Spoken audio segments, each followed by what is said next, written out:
It's now my pleasure to invite our third panelist for this evening, Ms. Paulini Turagabeci. She's an advocate for issues that impact young people, including sexual and reproductive health. Paulini is a graduate of the leadership program Emerging Leaders Forum, or ELF, which is an initiative of the Fiji Women's Rights Movement for 18 to 25-year-old women. Her interests and advocacy revolve around gender-responsive budgeting and tax justice, women in politics, young women's empowerment, intergenerational leadership, and full and effective youth participation in civil society. Paulini sits on various boards of directors for local, regional, and international organizations. She is presently doing research with the Pacific Center for Peace Building. Paulini will speak on the question, where should youth be in the issue of family formation? Please welcome Paulini. Thank you.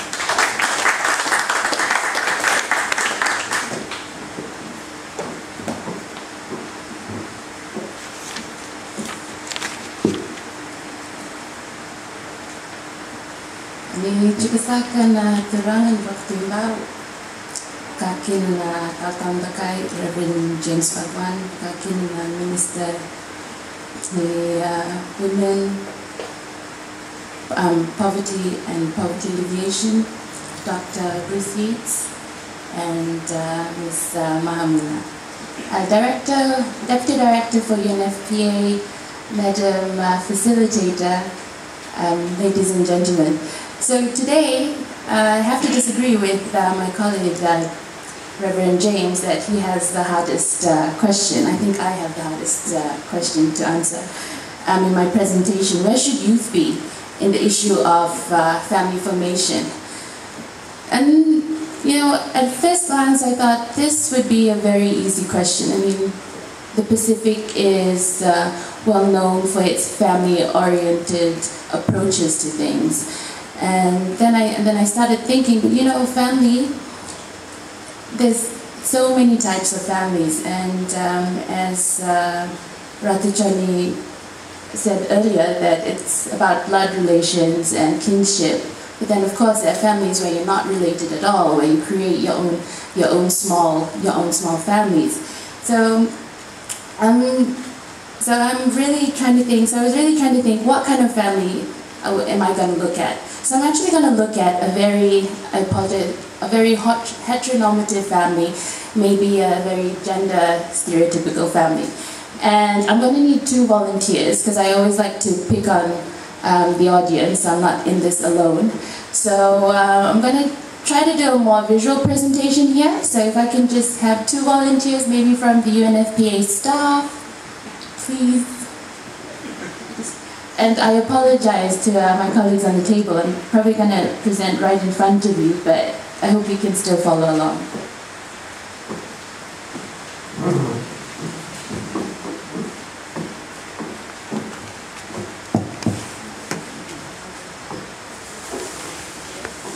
Last time I did a presentation, I wanted to do something like a magic show. It didn't work out that well, but I'm going to try to redeem myself here.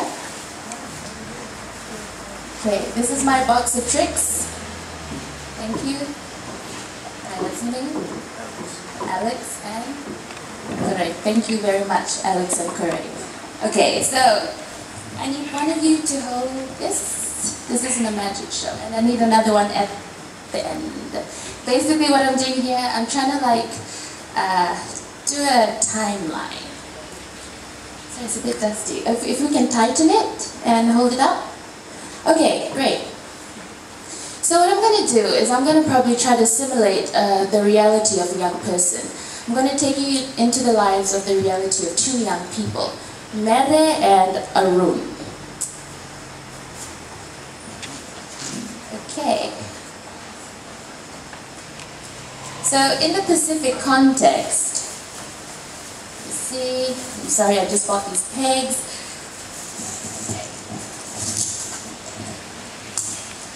In the Pacific context, I think, I remember there was an argument. There were some people who were arguing that young people should, at the age of 40, should still be considered young people. But I'm going to stick to young people being 18 to 35 years old.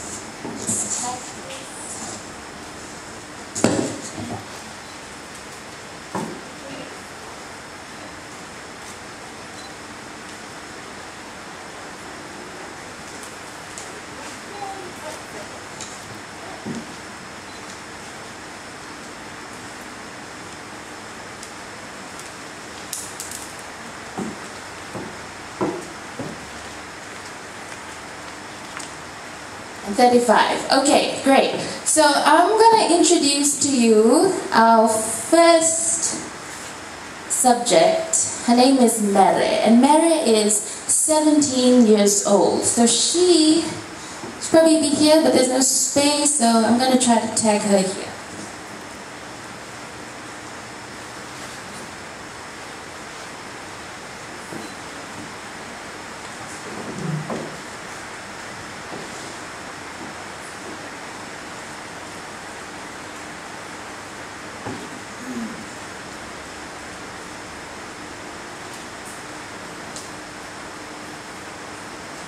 Okay, so let me just say that Mary's situation might not be the best situation to be in, but it is like a simulation of reality, and not the best form of reality. You know, we'll see. So Mary is 17 years old, she goes to high school, she should be around, she will be in, I think, Form 6. So Mary has a boyfriend. Mary's boyfriend is 2 years older than her. He is 19. And the boyfriend tells Mary, if you really love me, you will have sex with me. And Mary, thinking that, yes, I really love him, I will have sex with him. And they did not have any form of protection. So what happens to Mary? Let's see if this works.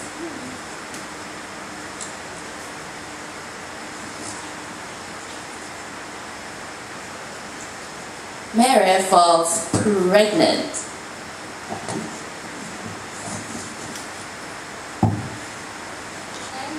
So sorry. Ariella, can you come and help me? Is that fine? Sorry.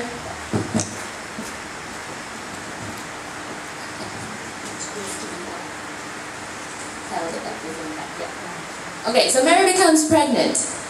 What happens when Mary becomes pregnant? In our school system, you don't have a way in which Mary can be reintroduced into the school system without discrimination to continue her education. And so, I think Ariella is running ahead of me, yeah? Okay. So, you know, she can't complete her education. You know what? I think, can you just hold this? I'm sorry, I think I'm a bit messy. But another thing very important to know about Mary, her ambition was, let me see. Her ambition was, by the age of around 35, she wanted to be the first Itauke woman to own an eco-friendly chain of hotels. I wrote budget there, and then my friend who took like tourism and management, she's like, there's no such thing as budget eco-friendly hotel. So I hope you sort of understand my drift here. So that is Mary's goal. That's what she wanted. Okay, so when she becomes pregnant, what other choice does she have? She comes from a very religious background. I'm not going to go into religion, might Reverend say something. But you know, they feel that being pregnant out of wedlock is a sin. So what do the parents do? When Mary turns 18, they force her, they make her marry her boyfriend, who's now 20. And Mary is 18 years old. And so they're married. The boy was studying, but he couldn't complete his studies. Now that he's married, he has to go find a job in order to look after Mary. So Mary moves into her in-laws' place. And when she's in her in-laws' place, she is not treated like the princess or the queen. She is made to do the housework, all the cleaning, she eats last, and yeah, so she's literally the Cinderella. And her prince is, is not anyone who came to save her. Thank you, Ariella. So the next scenario, what happens? So the husband goes to work and is very stressed out. and he cannot handle it, and so he becomes abusive to Mary. So he takes his stress out on Mary, and there is a lot of domestic violence in the home. So the husband is taken to the police, and this isn't the first case. It goes on for some time, but what can Mary do? She is financially dependent on her husband. So, and the husband knows some of the policemen, and the police, because they're so, I don't know what, maybe ingrained in their culture, they think that domestic violence is a private issue. So, you know, they tell Mary, deal with it with your husband, we're not going to take it to court. And so the husband returns, and the cycle of violence continues. So by age 25, Mary has gone through so many abuses, and she has 6 kids. 6 kids. And she has never been able to negotiate her sex life or her finances. But what if Mary and her husband, when they were in school, they had access to comprehensive sexuality education. Comprehensive sexuality education that taught them not just about the biology, that girls get their period and boys' voices break, but how to deal with how a healthy relationship looks like. What would that look like? So what if the husband knew that a woman is not an object to be beaten? You know, what if they were able to enter marriage when they were ready financially, when they were ready in maturity? You know, what if they knew the health services that were available to them? What would that look like? Okay, you know what? I'm supposed to.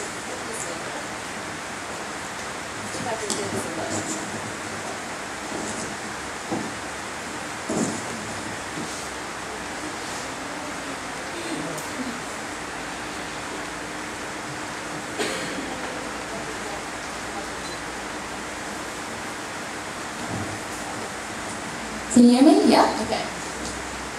So, Mary at 17, what if she did get comprehensive sexuality education? She did learn how to say no. She did know that love is not about sex. What if both Mary and her boyfriend got that kind of education? That comprehensive sexuality education is not just about biology, it's so much more about that. It's about life skills. Maybe Mary would have stayed in school, and maybe she would have finished high school. And maybe she graduated with honors and went on to continue her education. Then maybe when she was ready financially, she could have picked her partner. When she was ready to get married, she picked a partner who respected her, who cared for her, and who she was able to negotiate her sex life or her finances with. And maybe instead of that partner being carried away in a police van, Mary actually owned a police van, not a police van, a vehicle. She was financially secure. And when she was ready, she was able to have children. And maybe the children would be better spaced out in age, and the children would stay in school. So Mary,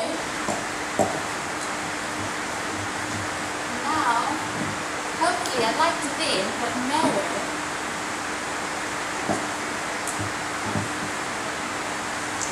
would have achieved her ambition of becoming the first Itaukei woman to own an eco-friendly chain of hotels. And I think I'm running out, so unfortunately I'm not going to talk about Arun.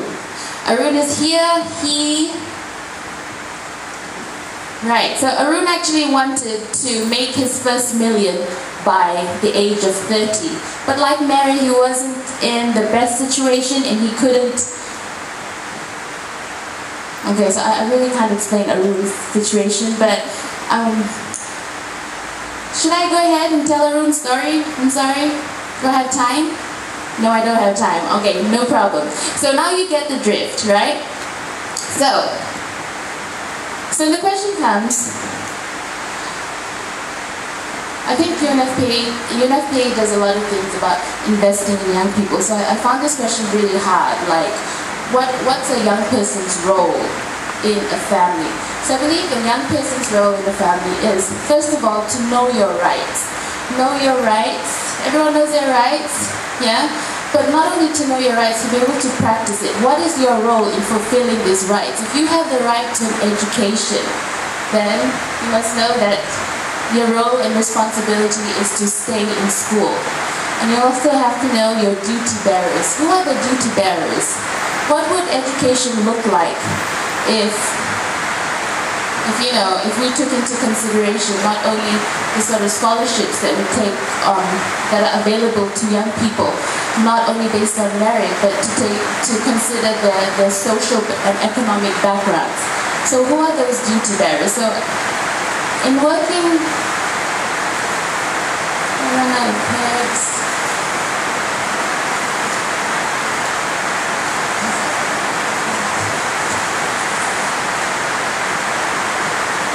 The role of young people in families, whatever that family looks like, to know their rights and to know their responsibilities within that family, regardless of what the family looks like, and also to know the duty bearers. Yeah, so I think I've come to the end of my presentation, and I hope you sort of get the gist of it. And I'm sorry I couldn't tell Arun's story. But yes, thank you very much for your time. Thank you very much.